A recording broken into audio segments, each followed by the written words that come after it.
घर में हवन करते हैं तो बहुत अच्छी बात है, लेकिन नहीं करते हैं तो करने के नियम बनाइए। जिस घर में अग्नि के द्वारा हवन होता है, जिस घर में अग्नि जलाया जाता है, उस घर में सकारात्मक ऊर्जा आ जाते हैं, उस घर में नकारात्मक चीजें फिर नहीं रहते। इसलिए हवन रोज करना चाहिए।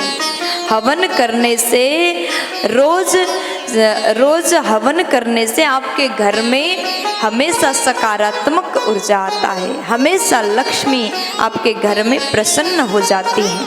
आज मैं आपको ऐसी 7 चीजें बताती हूँ जो हवन में उसका आहुति देने से क्या फल मिलता है और क्यों ये 7 चीजों का आहुति देना चाहिए। आप भी ध्यान से सुनिएगा और समझ में ना आए तो दोबारा सुन लीजिएगा। तो सर्वप्रथम अग्नि जलाया, उसके बाद में घी की आहुति। अगर आप घी द्वारा आहुति देते हैं तो इससे गरीबी का नाश हो जाता है।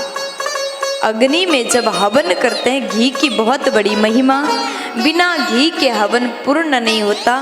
घी की आहुति से गरीबी का नाश हो जाता है। और उसके बाद जौ की बात आया।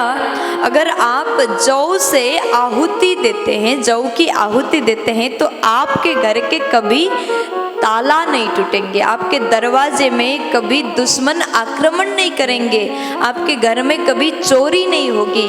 इसलिए जौ की आहुति देने का आप नियम बना लीजिए।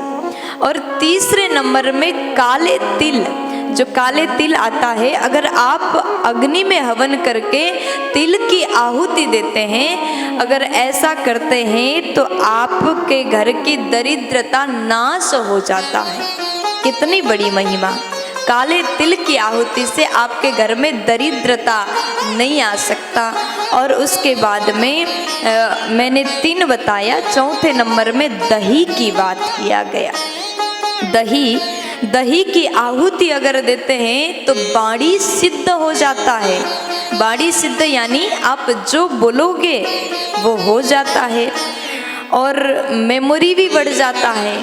मेमोरी यानी वो फोन में डालने वाला मेमोरी कार्ड नहीं, आपका दिमाग, बुद्धि तीक्ष्ण हो जाता है।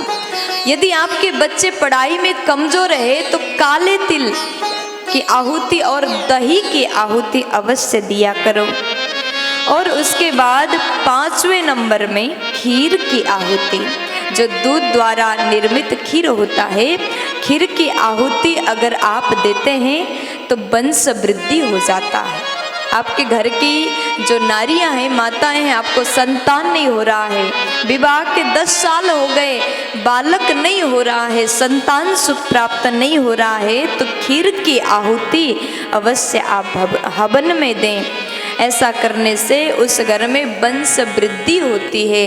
संतान अगर ना हो तो खीर की आहुति अवश्य दें। और देवता ब्राह्मण को भी अगर व्यक्ति खीर का प्रसाद खिलाते हैं, देवता को खीर भोग लगाते हैं, तो इस घर में भी वंश वृद्धि हो जाता है। और 6ठे नंबर में श्रीफल, नारियल की आहुति। अगर आप नारियल की आहुति देते हैं तो आयु बढ़ जाता है। और उसके बाद में 7वें नंबर पर गुड़ की भी बात आया। गुड़ की आहुति देने से संपूर्ण देवता अत्यंत प्रसन्न हो जाते हैं। तो ये 7 आहुति अग्नि में अवश्य दें। रोज हवन करने की आप नियम बनाए। ये 7 चीज़ें जो मैंने बताए बहुत ज़्यादा मुश्किल नहीं है, बहुत ज़्यादा कठिन नहीं है। ऐसा अगर हवन करते हैं तो आपके घर में किसी भी चीज़ की कमी नहीं होगी, सब कुछ आपको मिलेगा। धन, संपत्ति, आरोग्यता, सब कुछ प्राप्त होगा। इसलिए हवन रोज करें। ये 7 चीज़ों से आहुति अवश्य दें। प्यार से बोल दीजिए ना।